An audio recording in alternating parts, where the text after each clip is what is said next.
Indonesians believe that Banaspati are a supernatural ghost, or I think more correctly a spirit, possibly a jinn, that manifests as a blazing fire or vortex of burning fire with greater power. It is particularly associated with Java and Kalimantan. Banaspati, the name in East Java, has many different names: Kala in Central Java, Boma, Barong, Gulapa, Butakala, Kedok, Patarakala, depending on the district. In Bali it's known as Liak or Layak. They can shapeshift into fireballs, animals or strange creatures with fangs, a protruding tongue and dangling breasts. They're said to fly, trying to find a pregnant woman in order to suck her baby's blood or a newborn child. In Thailand, Bong Phai Phanyak, dragon fireballs, is a supernatural phenomenon that occurs in the Mekong River and is caused by the Mekong River's guardian dragon in October. In Malaysia it's known as polong. People in Malaysia believe that a polong is a form of familiar of humans using black magic, which functions to bring disaster to someone they don't like.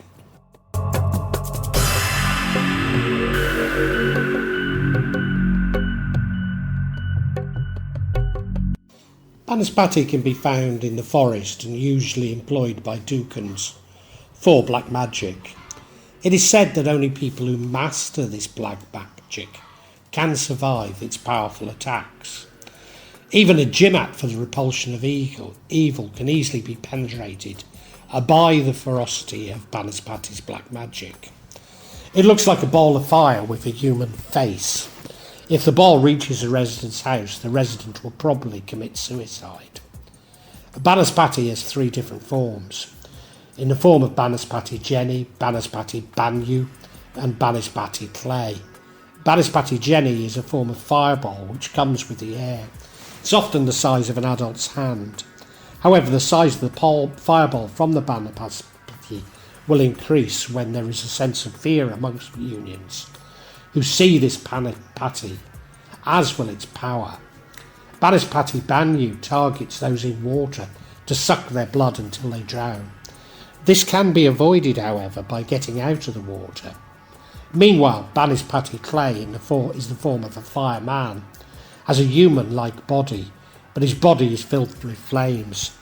Even though he has a human-like body, Banaspati in a fireman form walks with his two hands, with his feet in the air. Banaspati in the form of a fireman will chase and stick out flames at his prey so that the victim will blister and ultimately burn. This form of Banaspati is also associated with vampirism. A further form of attack is to be dragged into the mud until the victim suffocates. The victims targeted are people who do not have their bodies on the ground. Thus the safest way to avoid being preyed on by a Banaspati is to stand on the ground without wearing shoes, or if attacked, to strip naked and jump into the water. Banaspati in any form are believed to chase humans who are their targets, then burn them. There are four other creatures in Java that are formed of fire. The Lampur are an army of spirits originating in the southern seas. It's said that the manifestation of Lampur is like a running fire when seen from a distance. The appearance of the Lampur is large numbers, having the appearance of a ball of fire, and it's called by the public the Devil's Torch. The appearance of Lampur is also believed to have negative auras around the environment. Pulang Gantung in Gunung Kidul, which is where I live, is a fireball figure that's believed to cause someone to have mental disorders, including suicide. In Javanese society, an Adaru is known as a ghostly creature that has the form of a ball of fire. Nadaru is a red light that is streaking across the sky and does not fall to the ground, whether in the local area or around the house. Nadaru's figure often appears at night. If the figure of red light falls at night before morning, then it can be said that it's a good sign, If it falls in the middle of the night, the aura emitted is negative and can bring disaster in the form of disease. If it falls in the middle of the night, it's also known as black magic sent to the victim. Kemenang is a creature like a fireball. The appearance of Kemenang is seen floating from a long distance, then approaching a person or flying into trees. The existence of this ghost is known in central Java, where local people believe the appearance of Kemenang will cause disaster. Its appearance is also said to bring disease that can attack a person's soul.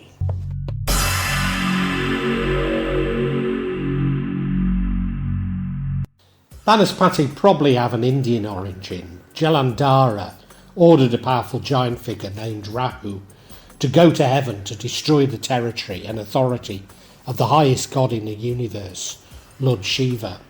Rahu's attack on heaven made Lord Shiva angry. In his anger, from a point between his eyebrows and his forehead, a very powerful creature was born, which was then tasked with eradicating Rahu. The enormous power of Shiva's creation caused Rahu to surrender and ask for forgiveness from Lord Shiva. It's said that the giant created by Lord Shiva relentlessly ate everything he came across. Lord Shiva realised that the new problem, and immediately ordered the powerful giant he created to eat his own body part. The giant obeyed his command. Then he began to eat the parts of his body, from the arms, legs, stomach and chest, to the entire body. Only the face, the head, remained. Next, Lord Shiva said, "From now on, you are my son, named Kuti Mukha, and I enthrone you to guard my palace. You live on my doorstep, you will be famous. Whoever enters without worshipping, you will not receive my grace." Indian legend is translated for Java in the legend of Shiva, who is Shiva, the supreme god and teacher, and Darishri or Lakshmi or Shakti, the rice spirit. Shiva and his wife Darishri were walking in the mountain. Moved by the beauty of the place, Shiva wanted to make love to his wife, but she refused him because it seemed to her too solemn and godlike a place. Shiva ejected 2 drops of, sperm, which fell into a hollow of the mountain. Shiva was annoyed with his wife because she had caused them to be wasted, and he said mantras over them, and they became twins, a boy and a girl. He then went away with Darishri and left the children alone. In heaven he heard them crying for food, and he went down and told them who their father was and gave them the names Kalawanira and Kalakek, and told them to find their food in the graveyard. Kalakek was to eat, but after midday only the offerings for the dead. Kalawanira was to live beside the magic spring and serve the spirit of the spring, whose name was Sayang Putariyang Jaya. After his food was to be the coins which accompanied the offerings and one of the cremation offerings. Shunned, Darishri began to wonder whether she might too be able to make a child without the help of a husband. So she began to haunt the temple of death. At the end of the full moon of Kanjen Kliwong, a magically powerful day, she went to bathe with her servant and in the water spout in the middle of the graveyard. And by chance she laid her clothes on the grave of a woman who had died pregnant. When the night came, she went again to the spot as Durga and said spells over the corpse. The girl child was born, and after the birth she made it into a boy, and she called the girl Buta Saliwa and the boy Chul Ildaki, and appointed them both to be guardians of the graveyard. But Buta Saliwa complained that her magic was not strong enough, so her name was changed to Seliwoman Aya, and she was given the Kepu tree to live in. And Chuli Daki was told to mingle with the souls of the uncremated people and cause trouble in the house of relations. For their food she gave them, as Siwa had done their children, the offerings of the dead. When the next death offering was brought, Kelilekek went to the graveyard to eat them, but because he was invisible, he could not see who was stealing the offerings. As Chulidaki was also waiting for his food, she saw the people running away and saw Kelilekek devouring the offerings. He fetched his sister Seliwarmaya, and they fought with Kelilekek over the offerings. Because they were 2 against 1, Kelilekek was defeated and burned to ashes, and they mocked the magic which she had used.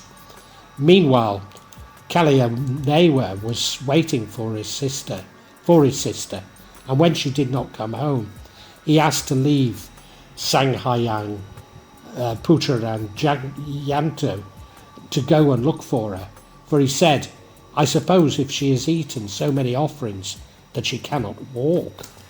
He called on her to the graveyard, but there was no answer, only a heap of ashes, and when Putrayana heard him calling in vain, he came also to the graveyard and knew them to be the ashes of Kaliakek. He said the spells over them and brought them to life again. Then Kaliakek related how a terrible giant and his sister had fought against her over the offerings and killed her. Kaliawenara roared in anger and challenged them to a fight with him.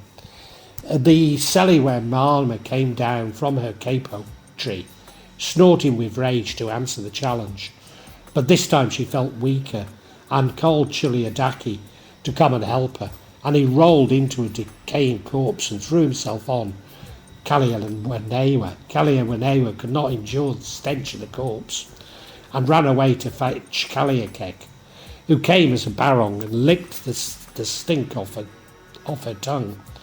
When Durga's children felt they were losing, they cried for help of their mother.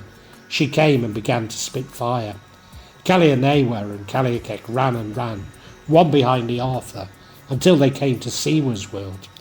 Siwa, astonished to see the crowd arriving with Durga at their heels, and she asked her why she was pursuing his children. She replied, "Because your beastly children have been fighting mine." He was astonished and said, "Where did you get your children from?" And when he heard the story, he was furious with his wife and ordered her never to show her face in heaven again.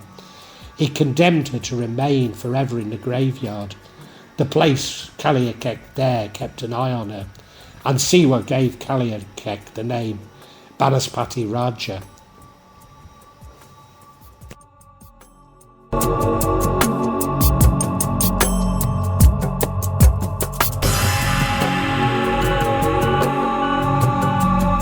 Legend appears to have been Islamized, relating to a demon or jinn called Satan Kobor. Banaspati is believed to be one of the figures used in black magic during the Majapahit kingdom. Banaspati is one of the kings of the sea who is descended of the demons of fire people. When he led the demon nation, many people fell victim to his ferocity. Satan Kobor was born to the great Banaspati in the Purocharita, some 500 years after Banaspati was defeated. The Banaspati was defeated by the prophet Kidar in the reign of the famous king Zulukanayan. Satan Kobor lived as a human in the Panchi forest on the border between Chibogo and Bendakereb. Regular viewers may realise this is the location of the Pratisalan Prabhu Anglin Dharma meditation on which I previously issued a vlog. During the war between the Majapahit and Demak Bintaro, which at the time was led by Radan Fatah, assisted by 101 Walilaya under the command of the great commander Sunan Kudus. For 17 years these two kingdoms had been involved in a fierce war which had involved Sultan Mulaya Husaddin Banten as the warlord of Demak, who at the time had been married to Queen Ayu Kirana in Demak. They met 24 times in the Great War, with the Majapahit attacking Demak 18 times and Demak attacking the Majapahit 6 times. Satan Kobor was a part of the Majapahit kingdom, began to spread his conflict in the remote villages by killing one by one Islamic champions who he considered to have plotted with the Demak Bintoro kingdom. Satan Kobor killed at least 300 Islamic soldiers living in the countryside. He became the war strategist of the Majapahit palace with Gajah Mada to defeat the commander-in-chief of choice of the entire army. After many Islamic armies were defeated, however, the Sunan devised a strategy to defeat Satan Kobor. Some Wali, such as Sunan Gunung Jati, Perang Walang, Sun Sang, Sunan Kalijaga, Sunan Kudus, Sunan Husaddin Banten, began to collaborate. Finally, there was a battle between Prince Soto Wijaya Gebang and Satan Kobor in the Panji forest area. Both of them fought for up to 40 days. Satan Kobor was eventually defeated by Prince Soto Wijaya, exiling Satan Kobor forever in the Panji forest. In the book Babad Tanah Jawa, it's stated that the knowledge of Prince Soto Wijaya Gebang is depicted as employing a science that is the most feared, the knowledge that is possessed by some in Banten. The knowledge he has is the Majmal Creed. If this is recited, then all existing occultism will follow the speaker. The war against Satan Kobor used this knowledge until Satan Kobor had to accept his defeat with a burning body. Until now, Banaspati's descendants are still believed to live in the Panji forest and founded a kingdom in the ocean. It is associated with the jinn Ifrit. Prince Soto Wijaya was chosen to inherit Satan Kobor's role to rule the jinn nation, but he refused. You see, Prince Soto Wijaya was a pious man, and he chose to follow the teachings of the Wali Songo.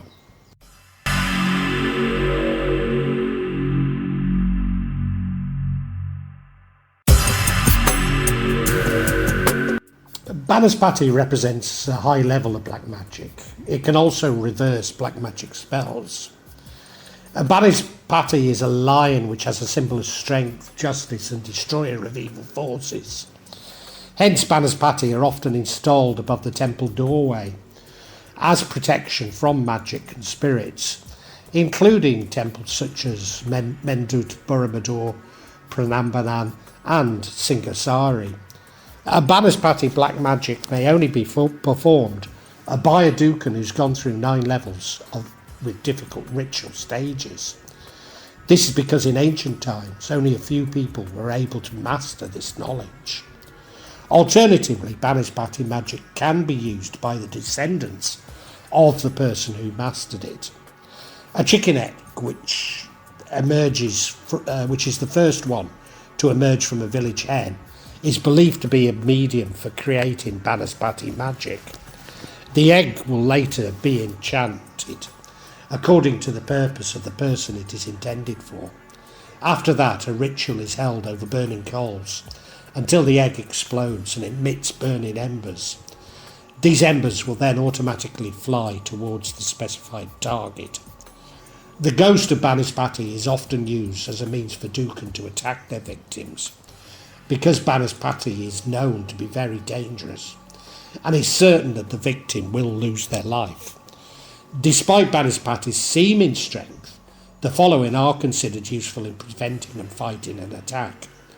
Sea salt. Garlic crushed, then rubbed onto the crown of the head, ears and feet.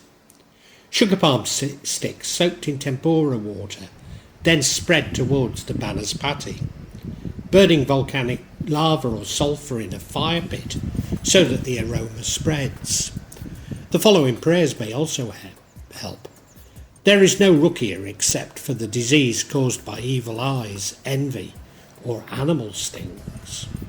Then the other one is, I seek refuge in the perfect words of Allah from the temptation of Satan, poisonous animals, and from the influence of bad ain. The Javanese horoscope is known as the Wetan. It is calculated by combining the 7-day Western week with the 5-day Javanese week, and thus contains 35 individual Wetan signs. 3 of these have protection from the Banaspati: Kamis Kliwon, which is Thursday Kliwon, Jumat Kliwon, which is Friday Kliwon, and Rabu Wage, which is Wednesday Wage.